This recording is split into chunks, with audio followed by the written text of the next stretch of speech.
This boy played barefoot in Gambia using 2 sticks as goalposts and just scored 3 minutes into his first ever appearance with Barcelona's senior team. He is just 16 years old. His name is Ebrima Tunkara, and every single level that has been placed in front of him, from infantile to cadet to juvenile A to Barca athletic, he has cleared faster than anyone expected. Hansi Flick already has him training with the first team. La Liga is not ready for what is coming. One of the players that also did emerge in the match against Birmingham, it was Ebrima Tunkara. On a Friday evening in late July 2026, Barcelona played their first preseason match of the new season behind closed doors against CE Europa. Hansi Flick sent out a completely different 11 for the second half, mostly academy players getting a chance to show what they could do under real conditions. Within 3 minutes of entering the pitch, a 16-year-old received a pass from Alex Gonzalez, drove into the penalty area under close defensive pressure, and finished with the composure of someone who had done it 100 times before. Barcelona won 4-1, and the third goal belonged to Ebrima Tunkara. Now here is what makes this interesting. According to Sport, several first-team players who had not previously trained alongside Tunkara were genuinely surprised by his level during those first weeks of preseason. These are players who train every day with Pedri, with Lamine Yamal, with some of the most talented footballers on the planet. And a 16-year-old from the academy caught them off guard. Barcelona then included him in their preseason touring squad to St. George's Park in England, making him the youngest player in the entire first-team group. He was born in 2010. Let that sit for a second. And he is already sharing a training pitch with Marc Casado and Fermin Lopez and the rest of them. But none of this happened overnight, and the story of how Tunkara ended up here starts thousands of miles away from Catalonia. Ebrima Tunkara was born on the 10th of March, 2010, in Lemoy, a small village in the Gambia. His father, Abdul, left for Spain in 2007 and spent a full decade working to bring his family over. When 7-year-old Ebrima finally arrived in Catalonia in 2017, he spoke no Spanish, had never played organized football, and had no concept of what Barcelona was. His entire football education consisted of barefoot street games, using 2 sticks as goalposts. A family friend brought him to Cerdanyola de Mataró, his first proper club, and this is where the randomness of football scouting produced something that changed the trajectory of Barcelona's entire academy pipeline. Albert Puig, the former Barcelona academy director, traveled to watch a youth match at that club. He was there for a completely different player. The match was divided into 4 10-minute quarters, and by the end of the first one, Puig had already called 2 officials inside Barcelona's scouting structure. He needed 10 minutes. That was enough. The adaptation at Barcelona nearly broke the whole thing before it started. He could not speak the language. The cold was brutal. Positional football made no sense to a boy who had learned the game by instinct on dirt roads. At first, he trained at Cerdanyola during the week and visited Barcelona only once. But the moment the understanding clicked, everything changed. Albert Puig later revealed a statistic that still sounds fictional. With Tunkara in the team, his sides went 60 consecutive league matches without a single defeat across Benjamin and Infantile levels, 30 unbeaten at one level, then another 30 at the next. And the reason Barcelona noticed is not just because of what Tunkara could do with the ball. Coaches inside La Masia kept mentioning 2 things that had nothing to do with talent: his discipline and his humility. Those qualities matter at 16 far more than any highlight reel, because the next part of Tunkara's story moved at a speed that would overwhelm almost any teenager who did not have both of those things locked in. Barcelona's approach with Tunkara has been deliberate and almost aggressive. Every time he settled into a level, they pushed him upward. During the 2023-24 season, they promoted him from infantile to cadet B, where he competed against players 2 years older. The following summer, they jumped him directly from the under-16s to juvenile A, skipping an entire age group overnight. He entered the UEFA Youth League and became Barcelona's 3rd youngest player ever to appear in that competition, behind only Yamal and Guille Fernandez. Before turning 16, he had debuted for Barca Athletic, Barcelona's reserve team competing in professional football. 15 years, 11 months, and 15 days old. Hours later, Fabrizio Romano confirmed a new contract had been sealed. And the strongest proof that Tunkara was not simply surviving these jumps came at the 2026 European Under-17 Championship in Estonia, where he was the only player in Spain's squad to start every single match. Across 4 games, he registered 1 goal, 4 assists, and 23 key passes. He was named the best player of the tournament. UEFA's Technical Observer Group stated it clearly. Tunkara was a consistent threat in the finishing phase. With his ability to attack both small and large spaces, he played a dominant role throughout the tournament by controlling and changing the tempo of play. But statistics and contract clauses do not explain why La Liga should be worried. The specific qualities that make Tunkara different do. The easy analysis is that Tunkara dominates because he is physically ahead of his peers. 1.78 m, left-footed, powerful frame, explosive acceleration.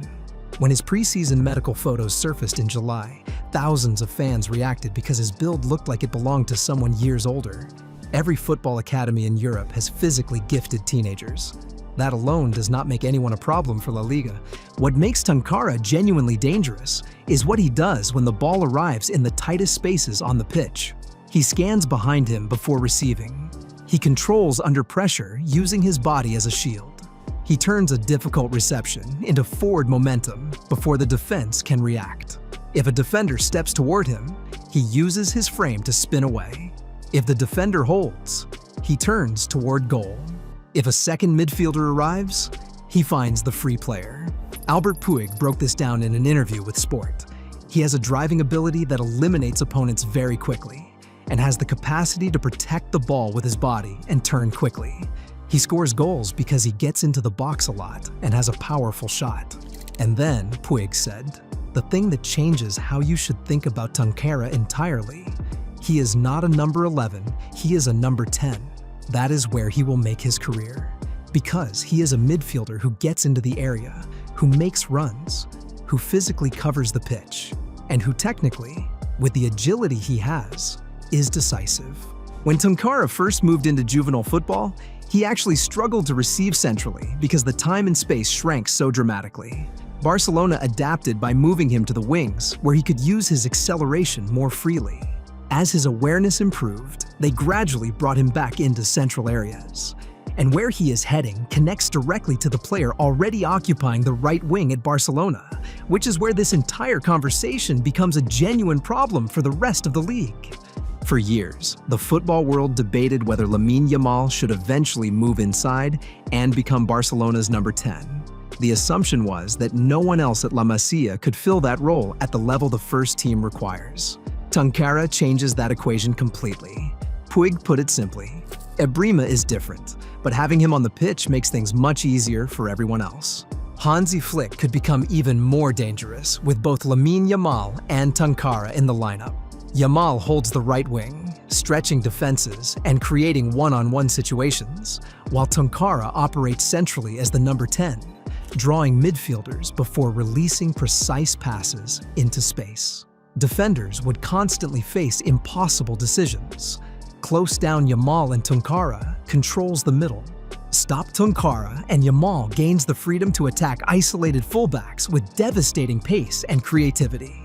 Flick's system depends on attacking midfielders who can receive between the lines, play at high speed, attack the penalty area, and press immediately after losing possession.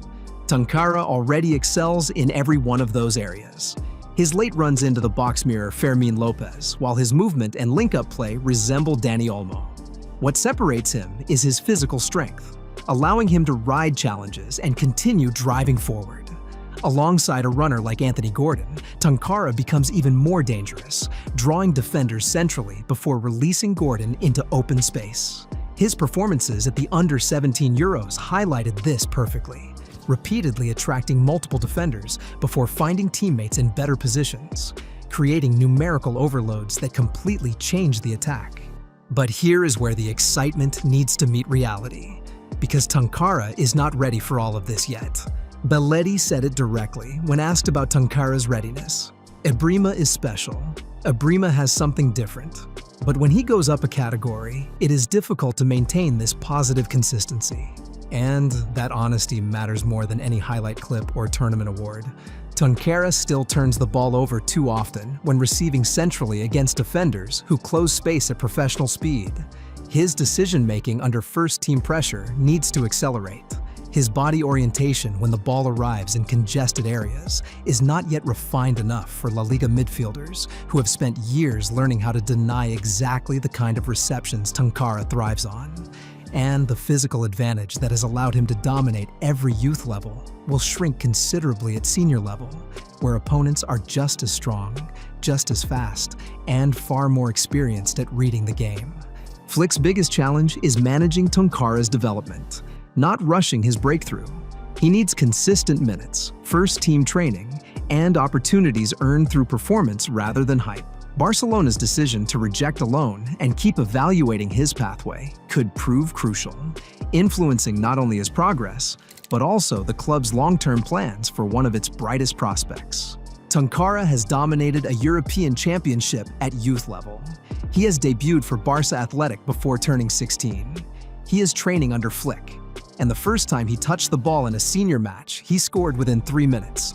La Masia did not produce another Yamal. They may have produced the footballer who makes Yamal and Barcelona's entire forward line, a problem that no La Liga defense can solve cleanly. His journey started with 2 sticks in the dirt in Gambia, ran through a 10-minute scouting visit meant for someone else entirely, and has now reached the doorstep of Barcelona's first team with only 1 step remaining. The talent and the profile are already there. The system is already waiting.